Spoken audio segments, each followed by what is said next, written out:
소달지 캠포님은 캄 지역 루호 사람입니다.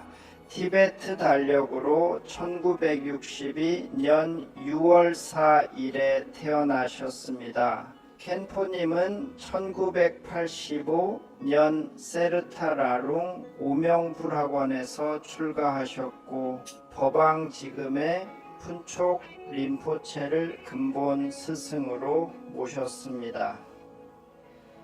최근 몇 년간 켄포님은 중국의 여러 유명 대학에 초청되어 강연하셨습니다. 북경대학교, 칭화대학교, 홍콩대학교를 포함하여 호남사범대학교, 남경대학교, 인민대학교 등입니다. 2011도 초청받아 강연하셨습니다. 오늘 캠포님의 강연을 오늘 매우 기쁩니다. 이 국제학원에서 선생님, 교수님들과 함께 방금 교수님께서 말씀하시길 여기에는 15개 국가의 서로 다른 신앙과 다른 국가의 사람들이 함께 모여 있다고 하셨습니다. 제가 방금 입구에서 많은 국기를 보았습니다. 세어보니 17개국은 되는 것 같았습니다. 어쨌든 오늘 우리는 이러한 포용적이고 개방적인 환경 속에서 자유롭게 이야기할 수 있어 저에게는 매우 행복한 일입니다. 소위 행복이라는 것은 전 세계 사람들이 모두 관심을 갖는 주제입니다. 모든 사람은 아침부터 밤까지 태어나서 죽을 때까지 줄곧 행복의 방향을 향해 분주히 움직입니다. 저를 포함하여 저를 포함하여 오늘 이 자리에 계신 분들 모두 행복을 추구하는 사람들이라고 생각합니다. 물론 추구하는 방법은 각자 다릅니다. 어떤 사람들은 물질에 의지하여 행복을 얻으려 하고 어떤 사람들은 마음을 다스리는 방법에 의지하여 행복을 얻습니다. 이런 말이 있습니다. 일반적으로 비교적 낮은 차원의 사람들은 물질에 의지해 행복을 얻고 중간 차원의 사람들은 예술에 의지해 행복을 얻으며 높은 차원의 사람들은 신앙이나 마음을 통해 행복을 얻으려 한다고요. 오늘 우리가 함께 토론할 주제는 생명과학과 행복의 기술입니다. 제가 추구하는 행복은 여러분이 추구하는 것과 대체로 비슷할 것이라고 생각합니다. 하지만 저는 티베트 불교에 의지하여 행복을 얻었습니다. 마찬가지로 오늘 이 자리에 계신 분들 중에는 기독교, 이슬람교, 그리고 다른 종교에 의지하거나 혹은 종교적 신앙이 없는 분들도 계실 겁니다. 각자 자신의 인생에서 가장 의미 있고 아름다운 것을 추구할 것입니다. 신앙이 있든 없든 신앙이 있다면 어떤 신앙이든 존중해야 하며 서로 배우고 서로 교류해야 합니다. 세상을 포용하는 매우 관대한 마음가짐을 갖는 것이 현재로서는 매우 중요합니다. 저는 14년 전에 태국에 온 적이 있습니다. 당시의 느낌으로는 이곳도 매우 청정한 곳이었습니다. 하지만 14년이 지나 오늘 이곳에 와보니 외부의 상업적 물결이 우리의 행복을 조금 희석시킨 것은 아닌가 느꼈습니다. 사람들은 태국을 미소의 나라라고 부릅니다. 이것은 우리 티베트 사람들과도 비슷합니다. 동서양의 많은 사람들은 우리 티베트 사람들이 매우 즐겁고 행복하며 항상 얼굴에 미소를 띠고 있다고 생각합니다. 예전에는 많은 사람들의 얼굴에서 자연스러운 미소를 보았습니다. 하지만 지금은 그런 느낌을 덜 받는 것 같습니다. 저는 티베트에서 왔습니다. 여러분이 있는 메콩강의 발원지는 우리 티베트 지역인 칭하이 위수입니다.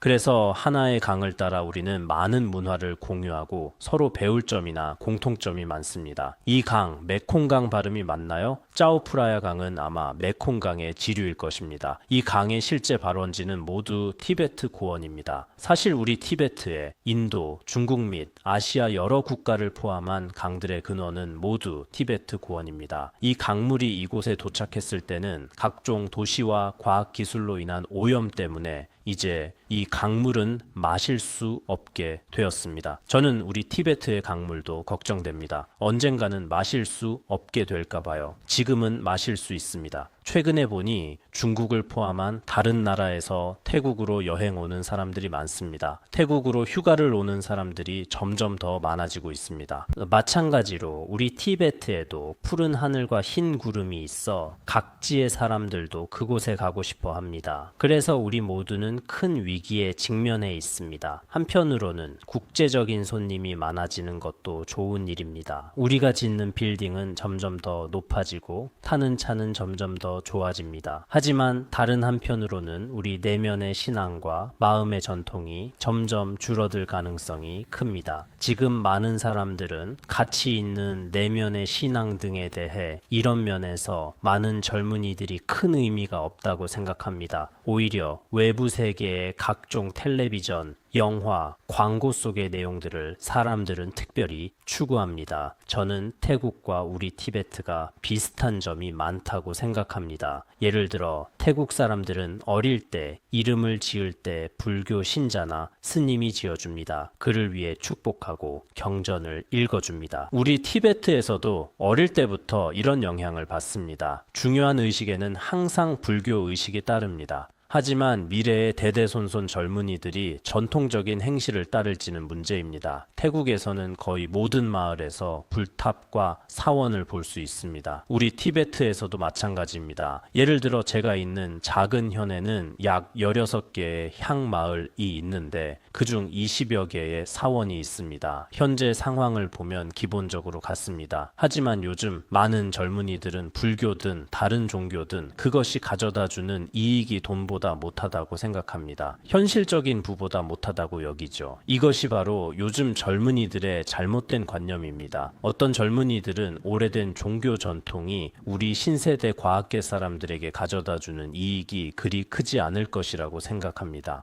이런 생각은 사실 진정한 인생의 생명관을 제대로 이해하지 못한 행동일 뿐입니다. 지금 많은 사람들은 과학이 매우 선진적이라고 생각합니다. 과학이 사람들에게 이익을 가져다 준다는 점 저도 부인하지 않습니다. 확실히 과학 덕분에 교통이든 정보든 외부의 물질적 조건이든 모두 향상되었습니다. 이 점은 모두가 인정할 것입니다. 하지만 인류의 모든 문제가 과학에 의존해 해결될까요? 꼭 그렇지는 않습니다. 우리 인류의 긴 역사 속에는 오래되고 매우 의미 있는 행동, 신앙, 의식들이 많이 있습니다. 이것들은 결코 버려서는 안 되는 것들입니다. 만약 우리가 과학이 모든 것을 해결할 수 있다고 맹신한다면 그것은 잘못된 생각입니다. 왜냐하면 과학자들 스스로가 발명한 많은 것들에 대해 결국에는 후회하기도 하기 때문입니다.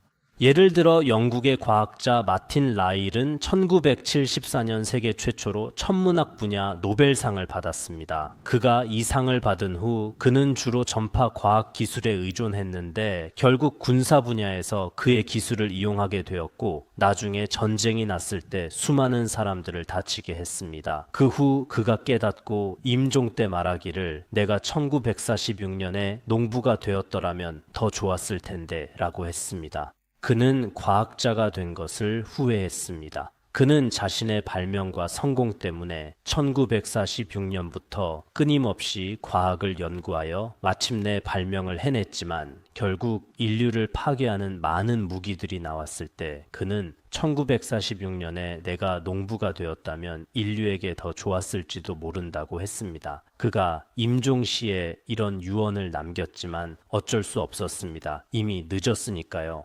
마찬가지로 과학자 아인슈타인도 처음에는 원자탄 발명에 관여했지만 결국 제2차 세계대전 때 그의 기술이 남용되어 많은 사람 2천만 명 이상이 목숨을 잃었습니다. 이때 그도 매우 후회했습니다. 그는 미국 대통령에게 여러 차례 설득하고 제지하려 했지만 이미 때가 늦어버렸습니다. 인류 역사상 문명이 시작된 5천년 이래 발생한 전쟁은 15,000회입니다. 전쟁으로 사망한 사람은 수십억 명에 달합니다. 특히 지난 세기 100년 동안 전쟁으로 사망한 사람이 2억 명에 가깝습니다. 그중 전쟁에 휘말린 국가는 90여 개국입니다. 왜 지난 세기에 가장 많은 사람이 죽었을까요? 바로 과학의 발전 때문입니다. 만약 미래의 과학이 점점 더 발전하고 국가 간에 충돌이 없다면 아주 좋겠지만 일단 충돌이 발생하여 과학 무기를 이용하게 되면 모든 국가는 엄청난 위험, 생명의 위험에 직면하게 됩니다. 그렇다면 이런 과학은 누가 만든 것일까요? 바로 우리 인류가 스스로 만든 것입니다. 어떤 의미에서 우리가 만드는 많은 무기는 사실 인간이 자신을 파멸시키는 무기를 만드는 것입니다. 그러므로 우리는 평화와 비폭력, 평등을 제창해야 합니다. 세상의 어떤 종교든 상관없이 사람들의 선함과 긍정적인 면을 제창합니다. 불교의 평화관도 마찬가지입니다. 옛날 인도의 두 나라, 하나는 파세나디 왕국이고 또 다른 나라가 있었는데 국가 간에 전쟁이 났을 때 석가모니, 부처님께서 말씀하셨습니다. 전쟁에서 내가 승리한다면 나의 적은 점점 더 많아질 것이고 내가 패배한다면 내 마음이 편치 않을 것이다. 그래서 우리는 평화적인 방식으로 해결해야 합니다.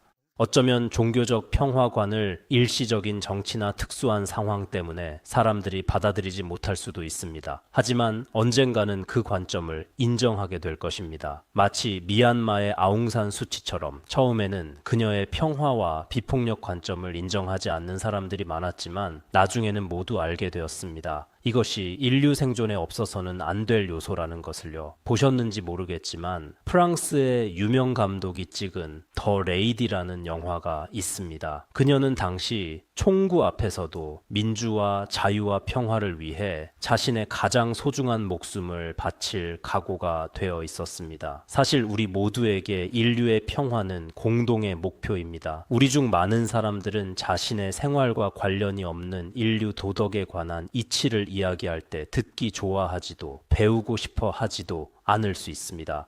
하지만 사실 우리에게 가장 중요한 것은 도덕입니다. 듣자 하니 이 국제연구센터의 모든 학생들은 장차 각국으로 가서 지도자가 될 것이라고 합니다. 만약 선한 마음과 고상한 행실이 없다면 어떤 나라에 가더라도 매우 곤란할 것입니다. 여러분이 나중에 지도자가 되었을 때 첫 번째 생각이 횡령이나 돈이라면 지도자가 될 수 없거나 되더라도 나쁜 지도자가 될 것입니다. 요즘 많은 사람들의 가치관은 돈이나 사랑을 이야기할 때만 반응합니다. 다른 것들은 대우탄금 쇠귀의 경 읽기이라는 선거와 같습니다. 옛사람들의 말에 대우탄금이라는 말이 있는데 무슨 뜻이냐면 아주 아름답고 듣기 좋은 음악이라도 약 크는 풀을 먹고 물을 마시는 것만 중요하게 여겨서 그 외에는 아무리 좋은 소리라도 흥미가 없다는 것입니다. 하지만 송아지 소리나 자기 동료들의 소리를 내면 그때는 관심을 갖습니다. 제가 몇몇 학교에 가보았는데 모두가 가장 관심 있는 것은 취업 문제입니다. 그리고 자신의 가정 문제에 관심이 많습니다. 그 외에 어떻게 좋은 사람이 될 것인가에 대해서는 많은 학생들이 관심을 갖지 않습니다. 이곳의 생활은 제가 잘 모르지만 사실 대체로 비슷할 것입니다. 어쨌든 제 생각에는 선을 지향하는 인격과 남을 도우려는 마음가짐이 가장 좋습니다. 이 두 가지는 젊은이에게 없어서는 안 될 것입니다. 왜냐하면 지금 이 시대는 신앙에 대한 관심이 비교적 피상적이기 때문입니다. 사실 우리가 신앙을 가지고 있다면 살아가면서 특히 경제적 변동이나 정치적 혼란이 있을 때 신앙이 있는 사람은 마음이 매우 평온하여 어떤 재난도 마주할 수 있습니다. 젊은이들은 반드시 알아야 합니다. 지난 수백 년간 과학이 사람들에게 미친 작용은 수천 년간 이어온 종교의 생존 가치를 결코 대체할 수 없습니다. 불교적 관점에서 예전 인도의 네루 총리는 위대한 정치가였는데 그는 이렇게 말했습니다. 우리가 사는 지금 폭동과 혼란, 충돌로 가득 찬 세상에서 불교는 마치 빛나는 태양과 같다. 그는 원자탄과 수소탄이 넘쳐나는 세상에서 불교의 교리만큼 중요한 것은 없다고 했습니다. 인류가 걸어온 2500여 년은 단지 그것을 더 검증하고 그 지속성과 중요성을 증명했을 뿐입니다. 불교는 이렇습니다. 다른 종교도 생존 가치가 있고 인류에 대한 공헌과 이익이 있습니다. 그래서 저는 자주 생각합니다. 지금의 새로운 시대와 많은 새로운 발명, 상업의 물결, 그리고 각종 교류가 우리의 매우 소중한 신앙을 서서히 무너뜨리고 있다고요. 자신이 가진 매우 소중한 덕행을 말입니다. 비록 신앙을 가진 사람들도 있지만 비교적 미신적으로 믿습니다. 과학에 대해서도 미신적이고 종교에 대해서도 미신적입니다. 만약 당신이 과학을 믿는다면 왜 그것을 믿는지 진지하게 연구해야 합니다. 만약 종교를 믿는다면 왜 믿는지 진지하게 연구해야 합니다. 종교적 신앙에는 정말 불가사의한 의미가 있습니다. 예전에 버클리라는 철학자가 있었는데 그는 우리가 눈을 감으면 세상의 모든 절벽이 사라진다고 했습니다. 많은 사람들이 그를 바보라고 생각했지만 사실 그는 종교의 힘을 말한 것입니다. 그러니 여기 계신 분들도 한번 생각해 보십시오. 때로는 눈을 뜨고도 행복을 찾지 못할 수 있지만 눈을 감으면 행복을 얻을 수도 있습니다.